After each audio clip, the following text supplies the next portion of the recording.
Welcome to the Whiskey Congress. Honest, open talk dedicated to speaking the truth to those who are open to hearing it. Black, white, right, left. Most importantly, honest, bold, and fueled by good whiskey. In Whiskey Veritas, we are Whiskey Congress. Join the evolution.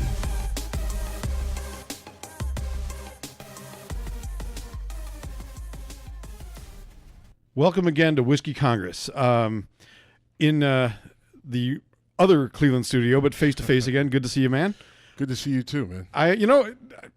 Not to get flaky, but I kind of missed you. I feel like we've been talking remotely the whole time. So last time we spoke, you said you were going to amp up the make a change of pace in the whiskey game. Yeah, we had gone bourbon for a little while, and since we are in my studio this time around, I went with the Ardbeg Kelpie. I went the direction of Scotch, and then 2 a smoky Scotch, and then 3 a smoky Scotch that tastes like kelp. It does indeed. It's fantastic. Right. I mean, when you put all those things together. If you're not a whiskey drinker, especially if you don't like smoky scotches, then that combination probably sounds awful. But if you have the palate for it, then it's really good. They knocked it out of the park this time around. It's fantastic. I think you have a video rant going to go up talking about it more. Yeah, when I first opened it, I just wanted to. I just really couldn't wait, and I figured I'd kill a couple birds with a single stone, and get some. Just some topic information out there, and then also do a little reveal party with the whiskey. And I think the whiskey came out great. Hope the video comes out good. Check us out on YouTube. Let us know what you think. But there's still time to vote in the Drink of Atonement, if we're calling it that. Is that expired? I believe actually that came to an end. I think I had set it to end either late last night or yesterday morning.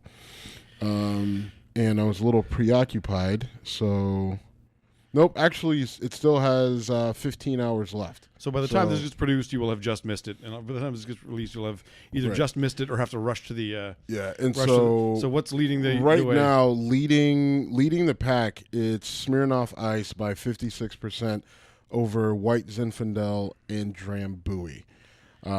So it looks like one of us will have to drink. Smirnoff Ice when you say at the end of the day, or when I awkwardly fumble around a racial slur, we will be drinking that awful shit. Yeah. All right. Heartburn and diabetes, here we come. All right. So, but you know what? I'll tweet that out there and get it, a last push. None of those choices are really ideal. If someone would write in Manhattans, I'd appreciate that. No. That does defeat a purpose, I understand. All right. So, Charlottesville stays in the news. The president's latest talk about Charlottesville was pretty awful. Basically saying, let he or she who was without sin cast the first stone, as if there's equal responsibility for the violence all around. Yeah, and he's been abandoned, but mostly by his own party too. Yeah, he really just fumbled, dropped the ball, and just made himself a pariah amongst his party, amongst the people that he represents. A large percentage of the people he represents, I should say. Because some of the people here. So here's the thing that I think is probably plain as day, but needs to get said. Being a Trump voter does not make you a racist. However, these organizations that I think would own the term racist, and if they don't want to own it, fuck off, because you're clearly proving you are, have openly spoken out and said they are pro-Trump. So if you want to blame him for that or not, they are loving him, and he is not calling them out and saying, I'm not your guy. Well, exactly. I mean, again, talking about his base and a percentage of his base, we don't know the numbers on it. I would try prior to this and say the numbers were small, the fringe, the outside, but I think those numbers are growing. It looks like, there were a massive number of people at that protest. Like there were, just hundreds of people, and that, that's a very right. minute, I mean, getting 1,000 across, but I mean, getting 1,000 people together, in one location all across the country.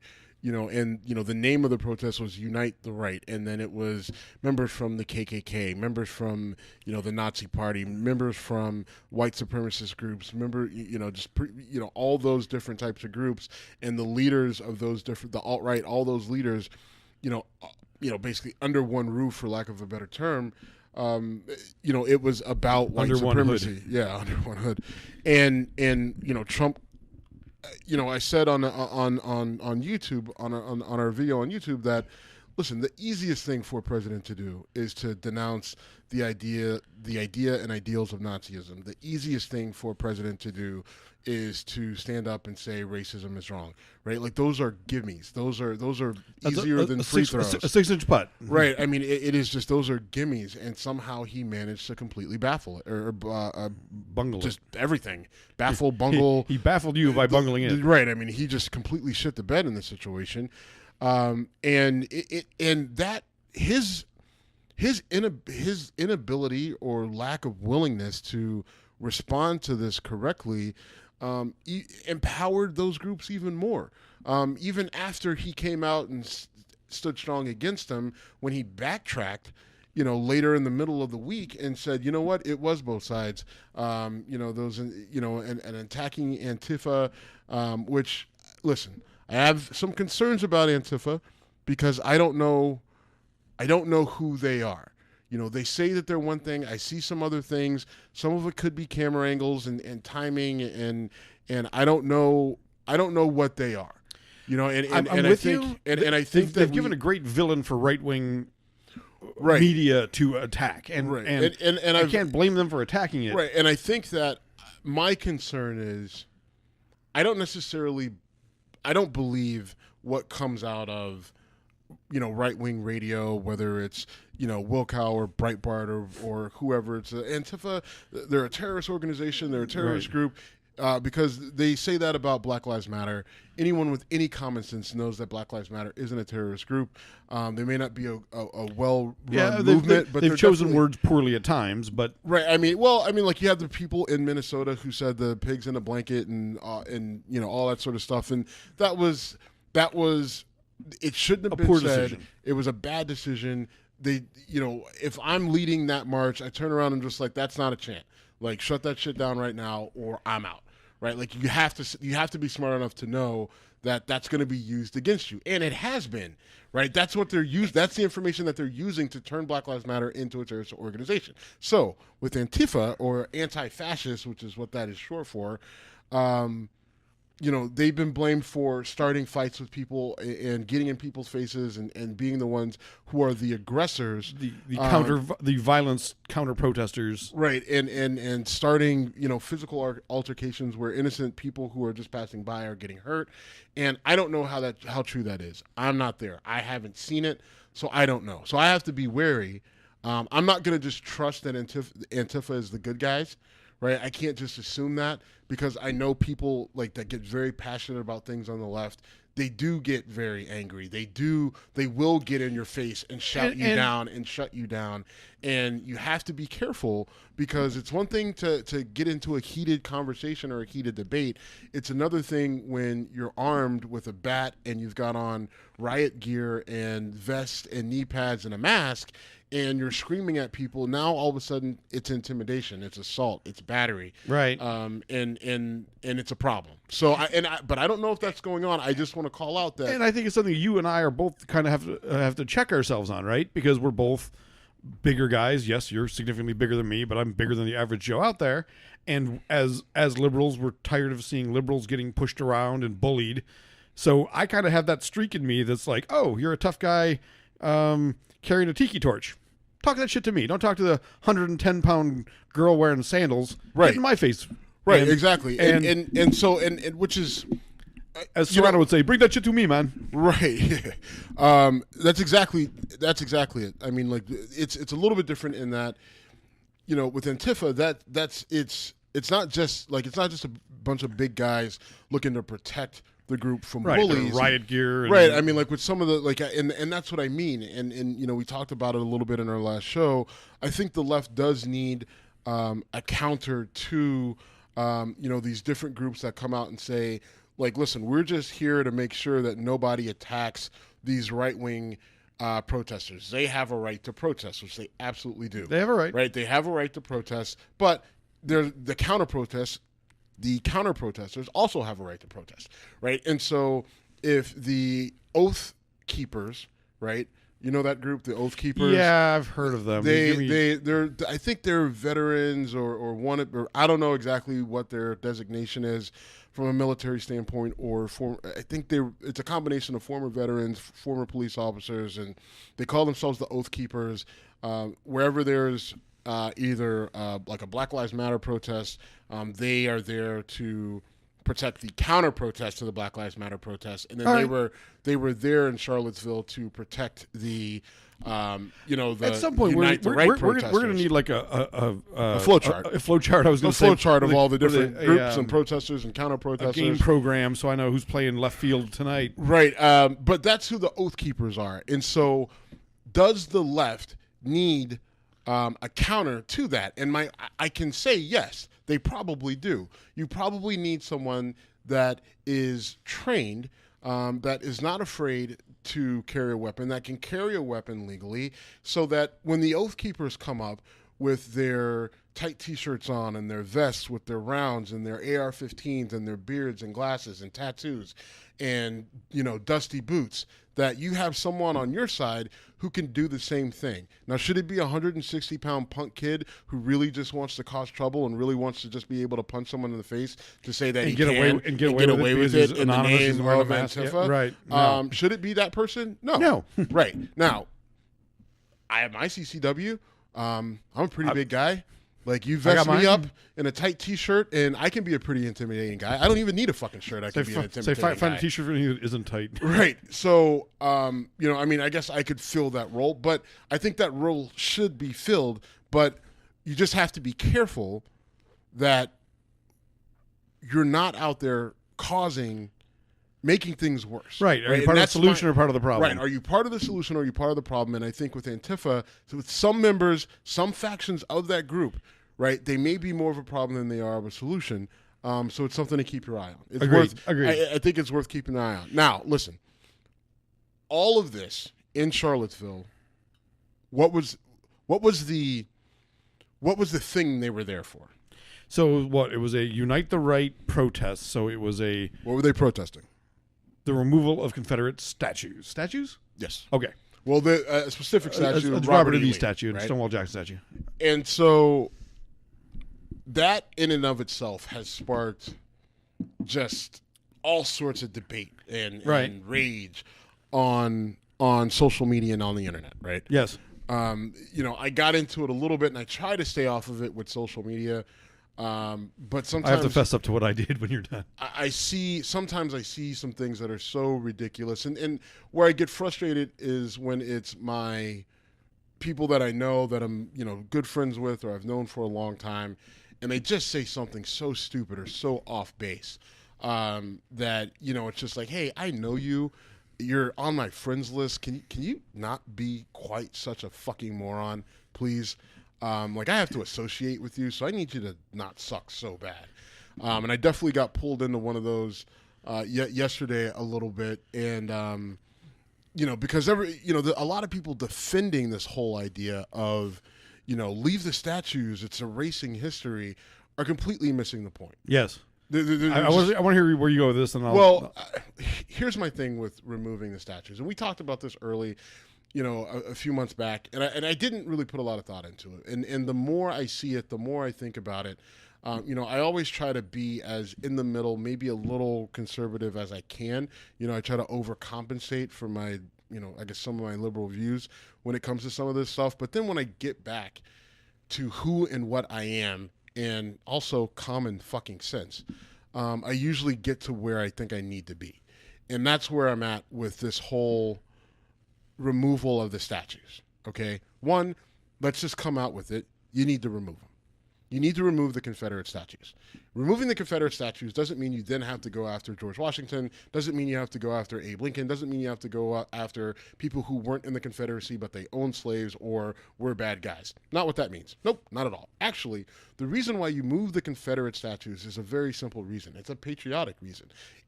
The generals and the people who worked for the Confederacy, who fought for the Confederacy, they were traitors to this nation. Okay? They were operatives of treasonous behavior, right? They committed treason, right? They fought a war. I might say it differently, but regardless, no matter how you say it, they took up arms to attack the United States of America. Right. Treason. It's all of this, right? I mean, it was a crime against this country, right? So if you're a true patriot, you look at that and say completely unacceptable, right? And so here's the deal. Not only did they take up arms against this country and commit treason, they lost. Okay? So they lost. So when you lose, guess what? You don't get a trophy. Isn't that the whole thing with the... I wasn't sure if you were Isn't gonna that go the there. whole thing with the GOP? Right? We don't need participation trophies. Right? So this is Participation trophies and the kids and all that other stuff. Isn't that the ultimate participation trophy? Like, yeah, you took up arms against us, but you lost, but it was a really good fight, so here's a trophy. Did you see Schwarzenegger's? No, I didn't. Oh, okay. I just saw it today. I didn't get a chance to click on it. Actually, I did click on it, and I couldn't get sound, but that's a whole other issue. But my point is, those statues come down because they were fighting for a country that would be completely different than what we have now. They were fighting for a constitution that said, in the Confederate Constitution, it said that a slave owner could not emancipate a slave or it would be a crime.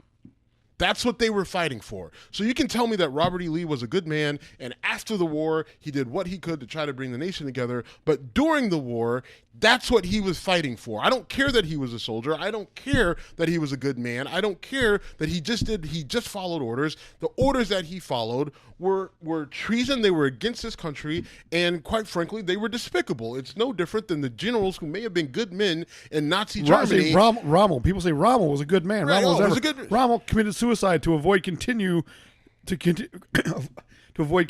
follow Hitler's word.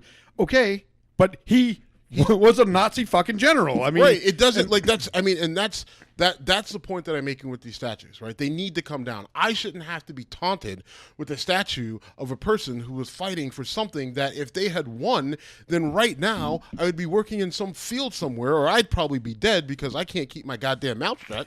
So, I mean, I don't understand why this is so hard for people to wrap their fucking head around. Last thing, and I'm sorry I've been on a rant. This whole slavery thing kind of pisses me off a little bit. But here's the thing. Me, personally, right? Put your money where your mouth is. I would not travel to the state of South Carolina until they remove the Confederate flag. Wouldn't do it. Did you even go like hours out of your way once? To Absolutely. Avoid? Yep. Absolutely. I remember that. I made it known. I told people. You can go back on social media many years to see that was how I felt about it. It had nothing to do with Obama, because people were like, oh, you didn't care until Obama got in office. No, it's been a deal for me. Like, it made absolutely no sense why that was something that was allowed. Now, when they did remove it, I went to South Carolina, right? Right. I remember this so well because we were at the bar we met at, the patio in Lakewood, Ohio, right after this trip. And I used to live in Charleston, South Carolina, which you know, but some listeners might not. So in Charleston, South Carolina, there's a place called the Slave Market. Yes. Okay?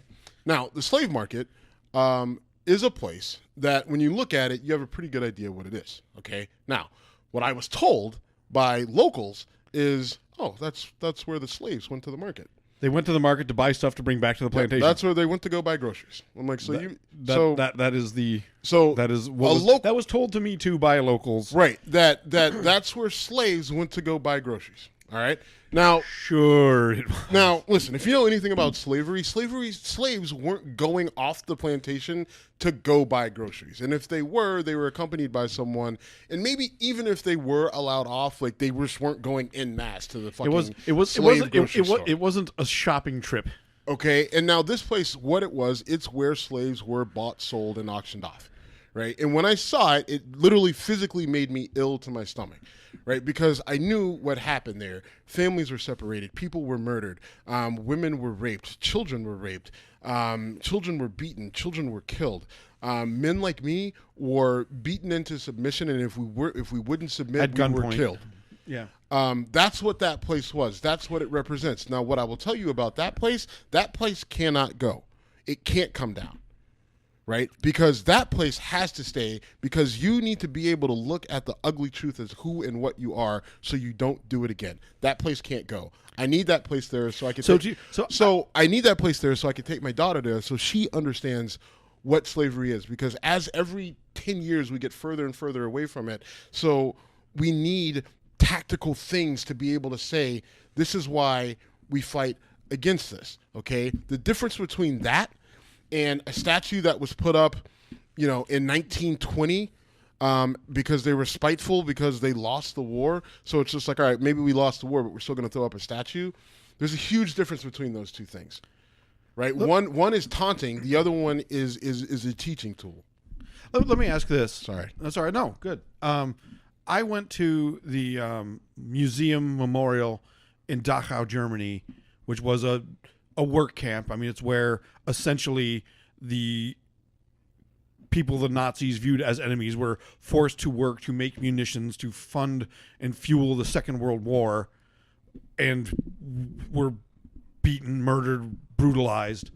And I went there. It was one of the most it took my friends that I was there with energy to convince me to go in. I didn't want to see it. It also took energy to get me out because I learned so much. It was disturbing, but I'm sorry to use this word, amazing. It was I had never understood how Nazi Germany worked on a functional level. I'm like, how do you get people to do this to people? I couldn't comprehend that. I went there, I saw this museum, and I saw how basically it only took a few people. It took a few powerful people with the will and the means to make anyone who didn't bend to their will and their evil intentions potentially on the other side of the game. So if you were a lieutenant in Dachau and you refused to savagely beat someone because you thought it was wrong in principle, you might be the one receiving the savage beating the next day. And they had illustrations of how people were treated, and it was stark and shocking. And this happened in the lifetime of, my parents were born a couple years after the Second World War ended. But my grandparents could have fought in this, lived through this. I know people who have parents or grandparents who were, had to deal with this. I mentioned Schwarzenegger. Schwarzenegger was born in 1947 in Austria, shortly after all this shit. I mean, he's a couple years removed from Hitler being gone, and Hitler was from Austria. So we like to say this is in the distant past, and it's something we can just put behind us and go through, but it's not that fucking long ago, and that is also true of slavery, and certainly slavery followed by Jim Crow and other slavery, Jim Crow, civil rights movement, drug war. Right. The drug war's going on right now. And those are great points, and that's and again with this. It was my turn to rant for 20 minutes. Sorry. Oh no, it's fine. It's fine. I mean because this, and again, these are why we fight against these things. We both understand free speech. We both want free speech, and free speech should be allowed. But when free speech, or you use speech to spread hate and to rip people apart and to destroy, to incite violence, that's no longer free speech. That's dangerous speech that can lead to people's lives being lost. And that's the sort of thing that we have to protect against. It's not intolerance. We're protecting tolerance, because if we let this hate speech go, then Nazi Germany is the example of why you can't let it go, right? Nazi Germany is the exact reason why you can't let the fringe all of a sudden take over the narrative, and take right? over. I mean, it just sometimes you have to sacrifice sacrifice something like free speech. But please let me know what you're saying exactly, and let me interrupt you, which I've already done. But I don't ever want to be in a country where someone can be imprisoned for voicing an opinion. I'm not saying we've said this a million times. Free speech is not speech without consequence, but it is not a crime. Now, there are exceptions, and where you draw that line is a very dicey thing to me. I agree. But again, I think when you call, in my opinion, and it's even been supported by the court, when you call for violence against other people, agreed. Whether it's a group of people or a person or what have you, that's the line. And we for whatever reason, we've gotten a little loose with it because it's easy for people to fall into I was being sarcastic. It was a figure of speech. I was joking. I'm a comic, whatever it might be. And so we've let it go. And now by letting it go, this is kind of what you reap, right? But the counterpoint to that is we've also got people out there who are super sensitive and freak out to the slightest microaggression. Agreed. Agreed. And I think that's a dangerous. And again, I think line. I don't know if it's that tough. I think at some point someone has to just draw a line and stand by it. Right, if to the idea of the oversensitive college students on a college campus, if you have a bevy of students that are, complaining that they want a professor fired because he made them read a book that used the word nigger in it, but it's a book from 1890. It's To Kill a Mockingbird, right? Or right, like, well, Mark I mean, that's Twain. Right, or anyone, Huckleberry Finn, right? Right, like, Nigger Jim got changed to Slave Jim because they didn't have the guts to say that. Yeah, now they want to change it to Jim, and my name is Jim, so I should be offended by this. Right, but I mean, the point is though, you have a bunch of students who get offended by this. And like I read an article where a student said that they couldn't sleep at night because they read the word nigger in a book. And when they read the word nigger in a book, it just brought to them all the feelings and anger and frustrations of slavery. And that's a sort of condition that they shouldn't have to be in when they're in class. And they couldn't go to class, and they couldn't eat, and they couldn't sleep. And it's just like, all right, well, you need a Valium or a Xanax. And then you need to cut down on your Ritalin. You need a combination of a prescription change, and then you need to get your ass back in there. You need to read that book. You need to read it over and over and over again so that you understand the message. And then you could see the people, the heroes in those books, whether they were slaves or what have you, how they were able to survive and what they had to survive, and understand the difference between being moderately or mildly offended by a word and actually having someone beat you to a pulp because of your skin color. With impunity, right? With no recourse whatsoever, right? I mean, like that's a major part of it, but at the same time, just the fact that it could happen, right? Like Emmett Till, like the people who killed Emmett Till, who was a young boy who touched a white woman the wrong way, they mauled him, they murdered him, they beat him. He was you couldn't even recognize could barely him. tell he was a human being when they were done. I've seen that picture. I think you maybe emailed me that picture. And those men got away with impunity, but the fact that it even happened, whether they went to jail for it or not, the fact that they just felt so entitled to do it or empowered to do it, that's why we have to keep those books and those words as they happen. That's why they have to stay in the forefront, right? So that it doesn't happen again. And that's just, to me, that's the importance and the beauty of history. Right, and so that's something that you kind of touched on, but I don't think you said it to completion. Taking a statue down is not erasing history. If we start saying you can't teach this in schools, and there is a lot of legitimate complaints or concerns by people who say what's getting taught in colleges and high schools is not it's nuanced and it's not as fact-based as it should be, and that's a totally different conversation. But taking down a statue, you're basically removing something that people may have glanced at while pigeons shit all over it. And when you put a statue up, you're basically saying, let's honor this person. So they either go unnoticed, or they are a symbol of us saying, this is the individual, these are the actions we want amplified in this place that we are putting aside for people to congregate and enjoy. Right. So Robert E. Lee, sorry, but your second place participation trophy has been revoked. It should have never been upped. Just because it never should have been upped, should have been up, doesn't mean you can't take it down.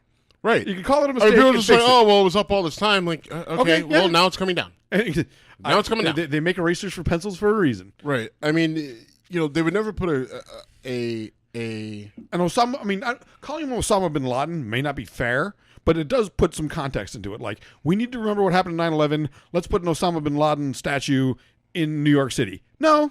Right. I mean, it would never happen. And I mean, I guess my thing would be if you had, let's say, a great U.S. military, agent or soldier who turned out to be a spy, right? Who was a turned spy for Russia, but he was a really good guy, right? Like he was working for Russia during the Cold War. All right, enough about Donald Trump Jr. Right, he was working for Russia during the Cold War, and but he was a really good guy, and he was a really good American. Is there a memorial to Benedict Arnold? Because literally, exactly, and you just described Benedict. And it's unbelievable. Like, these people are more caught up on, well, you're just taking it down because of the media and the narrative, and the left is controlling. Like, how about this? How about just being a decent human being? How about you just pull away all the politics? Because the people in the NAACP, which I don't necessarily agree with ever, rarely, but plenty of, like, people like myself, right? I mean, I'm not an army of people, but just the fact that I walk around, I notice these things. I notice statues, right? I look at them. I have a vested interest in learning. And who is this person that they're honoring? Oh, Robert E. Lee. Oh, you were. Oh. Right? Or on the other hand, he did have a tremendous singing voice.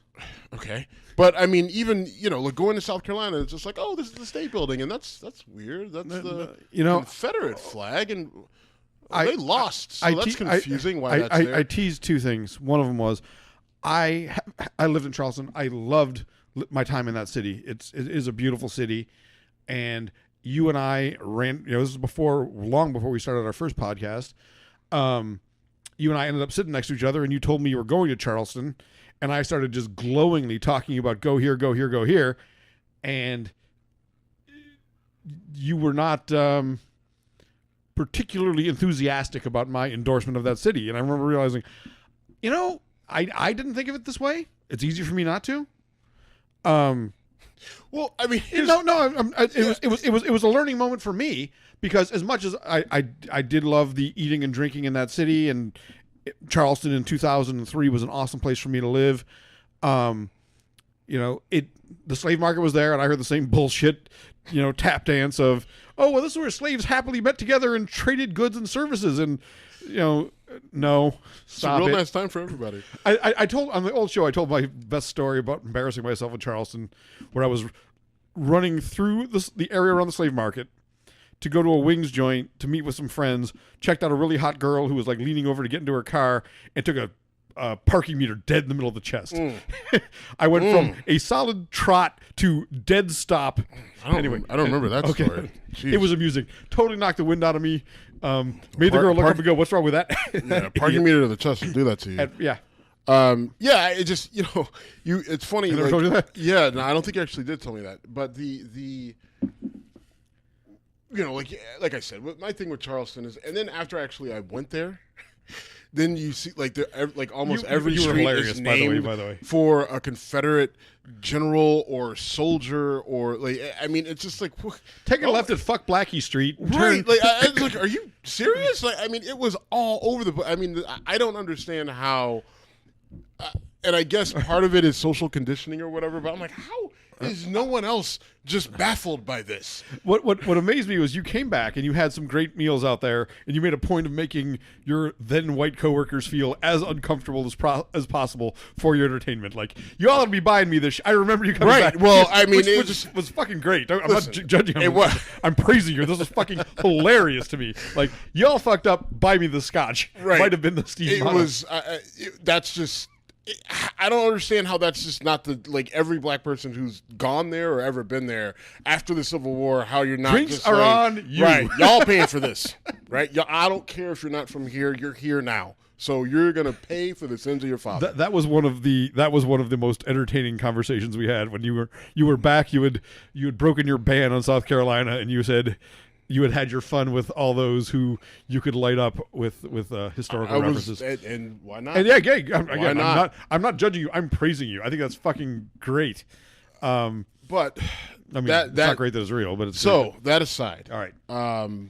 Charlottesville brought about a conversation between you and I about Steve Bannon's future, right? I mean, aside from okay, hold on. Let me just get this out of the way.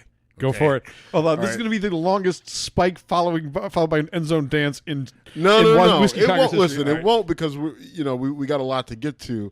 But Deadpool stats are in. Looks like I'm up 3-1. Okay. You get credit for who? Scaramucci? No. Or Reince Priebus? No, it was the first Scaramucci replaced. I can't remember. You do get credit for Sean Spicer. That makes holy cow. We can't right. You get credit for Sean Spicer because Sean Spicer feels like ancient history. Now, right. I mean, it was so long ago, and then it's just like 2 months ago. And then yes, I get Scaramucci, and then Bannon, and you were also you and I we were kind of lined up on Spicer. We both Right. chose it at the same time. So and 3 for you, 1 for me. Reince, yes. Old I think Reince. you get Spicer, Priebus, and I don't think either of us had Scaramucci. You had Spicer, Priebus, and come on, none of us. We didn't record 2 shows. I wrote about it on our website, though. I definitely called it out on the website because I'm appealing to the third base umpire. Okay, whatever. What was that? I don't know. What did you have? the umpire. Like tambourines? Like what was that? It's out. That's not out. That's bro. Look at it. It's like you're shaking maracas. Anyway, 3-1 in the Deadpool because Doing Steve a show with Bannon, a Mexican. It's good. We're not videoing this one, thankfully. Bannon's out. You called it. I tried to switch. You blocked my attempt to switch. Well, I did block your attempt to switch because I had called it the previous week because you had. That's fair. That's fine. You went with Sessions, and then I laid out the reasons why it wouldn't be him and why I thought it could be Bannon. And sure enough, I think the whole thing in Charlottesville accelerated Bannon's departure. Absolutely. And no, but I agree with you. But I've got thoughts on why. I wonder what your thoughts on why are. Wait, what? Why do you think Charlottesville accelerated push out the door? Well, because I think Trump's response, Trump's second response, Trump's third response, and I think that at some point in time, when you have situations like this, that's why you have a chief strategist. So either Bannon didn't have input, and Trump's like, I'm drowning here, what's your purpose? Or he did have input, and Trump's like, I'm drowning here, you're killing me, what is your purpose? You just threw me a kettlebell, not a life preserver. Exactly. Thank You threw me the heaviest kettlebell you could find in the gym, and instead of literally pulling me out of the water. So I agree. I think that's when Bob Corkery, a Republican senator from Tennessee, jumps in and says, "This guy doesn't get it," referring to Trump. You look at your chief strategist, who where I was curious to see if you would go. Where I'm going to go now is, did your chief strategist say, double down on your boys, on your David Duke type mentalities? They will rise up and speak in your behalf, and the silent majority will speak in your behalf. And the silent majority said, "Fuck y'all." Yeah, that's where I'm. And it's hard to say, and I because Bannon, after when it was clear he was on his way out, Bannon went to the alt-right and the white supremacists. They're crazy. Those guys, they're nuts. He basically tried to dismiss them, and just essentially said that everything's falling apart and it's not my fault. Right. And he also had that interview that was supposedly he thought was off the record that got reported, which if you're a media guy and you don't get that. Right, you worked for Breitbart. What are you talking about? You thought it was off the record. This is the frustrating part where, these people get touted as geniuses, right? As just these they're genius because someone said they were. Right, and I mean, you look at academics. You look at he worked at Goldman Sachs. You look at what he did in Hollywood, what he's done with Breitbart. So it's hard for me to argue that he's not an intelligent guy. I don't agree with him. I don't like what I believe he stands for. But kind of thought he was an intelligent guy, and then you're going out in a flaming pile of dog shit, and the best thing you could do is steal the line from the guy who just got booted in front of you with Scaramucci? Like, come on. You said this a while ago, and it's made me rethink how I feel about a lot of politicians, because I think my natural instinct is to say, if you're in Congress, you must be a smart guy. And that's clearly not true. I think I tended, and I've strongly moved away from this. I have tended to believe, well, you can't be a member of Congress without being a whatever level of intelligence, and clearly you can. Yeah, I mean, there's a lot of people I think who get and that applies to you work for across Breitbart, the board, right? Yeah, right. I mean, I think that now listen. I think that Bannon has a definitely. If you tested his IQ, he probably tests through the roof. Probably, I agree. But at some point in time, people just completely leave the strategy and just go off of raw emotion and fear and ego, which is what really gets a lot of these people into trouble, right? It's just, and if you can't control those things when you're in a position of power, then you're bound and doomed to fail. I think it's the expression, don't start believing your own bullshit, right? Right. When you start saying stuff that you knew was Don't not start true. smelling yourself, homie. Right. I mean, because if you start thinking, because I said it, it is true, and if you reach a level of power like chief of staff to the president of the United States of America, it's probably pretty easy to get that mentality. Right. But eventually, water's wet and 2 and 2 is 4, and you can't change that. Right, exactly. And I think for Steve Bannon, he rose to a certain level. He had that cover on Time magazine, basically just showing him as the mastermind behind Donald Trump's presidency, which Trump didn't like because Trump likes him some Trump. And this just in. Right. Are you only saying that because he's named 15 businesses after himself, puts his name on everything, and calls himself having the greatest set of nuts a doctor's ever seen and whatever? Sorry, that was not meant to go there. All right. Stop. Nope. I apologize. I okay. Back that up. So anyway, I my thing with Bannon being out is this doesn't really solve anything.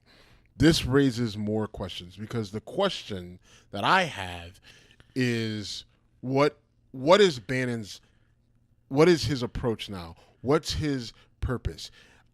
What's his influence? What's his influence? Right, because here's the thing. You and I talked right after it happened, right? Like I got the news. You got this to me before my CNN. I was driving home. You texted me. I wouldn't look at the text, but I got so it read on my thing, and then 2 minutes later, CNN breaking news: Bannon's out. So you beat CNN to the punch. Breaking news, bitches. Well done. No, it's good.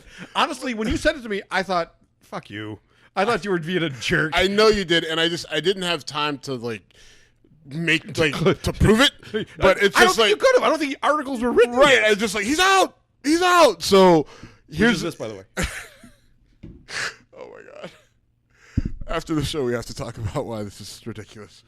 It hurts to laugh. So my concern is, in all seriousness, is, after it happened, I just scoured everything. Anything I could take in, I took it in. And from what I gather, Bannon is pissed. He also has been known since Goldman Sachs days of being just a spiteful, angry, vengeful person. And so does he leave the White House in a fit of rage, go back to Breitbart, and tear Trump apart? I told you no. You said he would go back and be a company man. Right. I think he would. He's gonna dangle a little bit out there. He's gonna pull the curtain back and say, "My time in the White House, I saw this," and some of it, I can work better from right. I think a small percentage of what he's gonna say is gonna make Trump look bad, but it's not really gonna air all the dirty laundry. Right. He's gonna toss out a dirty sock. You know, he's going to toss out maybe a dirty T-shirt that was worn once for a few hours, but he's not going to get into the nitty gritty, right? He's not going to get into the dirty boxer shorts and, you know, all no skid marks. Right, like exactly. So he's not going to get that into it. But I think he's going to take a couple jabs at Trump, but then he's going to get back on message. He's going to try to re-energize the base, bring that nationalistic white supremacist base back together, you know, because I think it's fractured a little bit right now, and try to drive things back towards 2018, right? Like, don't so much worry about Trump in the White House. Focus on what we're doing on the ground to help affect his message. That's the direction that I think he will ultimately go. Now, listen, if he goes the other way and he says, fuck it, we're burning Trump to the ground, then, I mean, all right, great. We can literally, we could at that point in time, we could nominate this blue pin here on the table on the opposite ticket of anybody running in 2018 and 2020 and win. As a Republican, anyone running as a Republican. Like, we could, because you're saying they'll split the Republicans. They'll be the conservative Reagan mentality folks, the alt-right folks. They'll each have their own divisive whatever, and then whoever runs against them will have. They'll tear each other apart. They will cannibalize each other, and the Democrats or independents at that point in time will be able to completely flip the House, flip the Congress. Let me stop you. They should be able to, because if there's one person I know who's been more critical of Democrats' ability to fuck things up, it's you. I know. And let's not. I don't want to see the Hillary Clinton crowd that spiked the ball at the 2-yard line do that shit again. I don't. So first of all, I don't want to see. What you're saying is right. I don't want to see Hillary Clinton, and I don't want to see Hillary Clinton's crowd. I don't want to see any of them. Right? Like, listen. I just. and you because see where I'm going? You're right. You're absolutely right. Right? Like, I was trying to be positive towards the Democrats for once, and you pulled me back in. But you are absolutely right. Democrats can fuck something up like nothing I've ever seen. And lost to Donald Trump. Right. Case in point. And so I'm definitely not going to side with them, but the Democrats I'll have stay with to, the we, even though I've kind of myself. Democrats and those that are against what's happening in the Trump administration right now need to come to a collective message. Need to put aside their own internal difference, because there's a lot of infighting on the Democrats. Warren just came out and said, which is unbelievable. Which it's as bad as the Trump administration is going. You shouldn't be saying anything. Like, I would be like, if I had a position in the DNC, I would be going from state to state, city to city, and I would. Can I have time with you, Congressman? Great. Hey, can you do me a favor? Shut the fuck up. You get it? I'll say it one more time. Shut the fuck up. All right? You have a warm glass of shut the fuck up. Right. And then I would go to the next person. I would go to the next senator. I would go to the next congressman. If they were a Democrat, whatever, I would stop saying words. Don't speak. Shut your mouth when you're talking to me. No more words. Right? Until 18. Right? Until right before the election. And then the only word should be, vote for me. Look at that. Vote for me. I'm not them. Right. So on that topic, there was a state senator in Missouri. The show me state. Oh, God. Yeah, she showed her. So I did. All right, I saw the headline. First of all, one thing. Yes. What did I just say about what I would say to Democrats? Shut the fuck up. Okay. And please continue. Here's someone who did not take your advice. Honestly, I don't even know the woman's name. I saw the headline. I was coming over to get us set up, and I told you I want to be careful here. I only read the headline. We've talked on the show 1,000 times about don't read a headline and draw a conclusion. You had read the story. So the state senator from Missouri said she hopes Trump is assassinated. And I said, Steve, I saw this. I'm sure you did too. You said, yeah. And I said, all right, I didn't read it. Am I getting, sucked in by a headline? And you said, no. Yeah, no. I mean, it's pretty straightforward. Missouri State Senator Maria Chappelle Nadal just on Facebook said that she hopes that Trump gets assassinated. And listen, again, free speech. You can say what you want. And I don't think that is so I would never want someone to get jailed for saying, I hope this happens. Right. Now, I mean, she said, I hope Trump is stupid. I hope Trump is assassinated. Now, listen, you are a state senator. You're a civil servant. You have been elected to office to serve the people. You are a public figure yourself, right? You being a public figure, especially in Missouri, especially being a black woman, you should be pretty sensitive to the idea of an assassination, okay? You need to understand what that actually means. I question the intelligence of a black woman who's still in Missouri. Okay, but besides that, you have to be sensitive to the idea of an assassination, and especially when it comes to a president, and just the impact that has on a nation. Whether you like Trump or not, him being assassinated is a disaster for this country.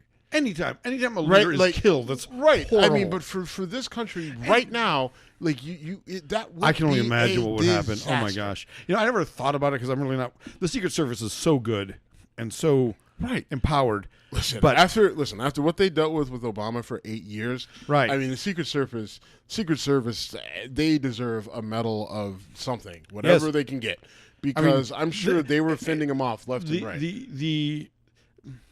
All right, I don't want to go down this road. Let's stick with this senator from Missouri and just say I condemn what she said. I don't respect what she said. I think we talked about Jeffrey Lord. And Fired. Okay. Yeah. Fired. I'm okay with got to get her out. I don't know. I'm sure there's some ridiculous process where you got to get so many votes, and there's got to be a watermelon that gets punted and whatever. Why? But because there's always something stupid, right? You can't just fucking fire anybody in government, right? You can't. If I said like, watermelon, I'd be with the angry stare for an hour and a half. But okay, it's weird why it's in my head, but there's. You can never fire. You can't just fire somebody in government, right? There's always a really long. You need 2/3 votes and 17 people, and the pro tempore is censure has whatever. So, it's not going to be a simple. Well, she's just fired. She's essentially going to have to get a mini version of an impeachment. And I don't know if people and are going to. You told me she said she will not step down, right? So she's not going to resign. Owning it and not going to resign. And well, not I think she's wrong to not. I kind of respect her for not apologizing. I kind of respect her for not apologizing, but I think she needs to get taken out of office. Right. She shouldn't have that good job for you anymore. You did your thing, and you got to go. Right. I mean, and she said it in it's so stupid because someone had said, I don't know if they were commenting on her page or she was just responding to comments, but it was just a quick comment. She said, well, it was just a comment of, I hope Trump is assassinated. And then it got taken down, but it's just come on. You can't do that. This is that, and listen. Part of the reason why you have to go is because you're an idiot, right? Right.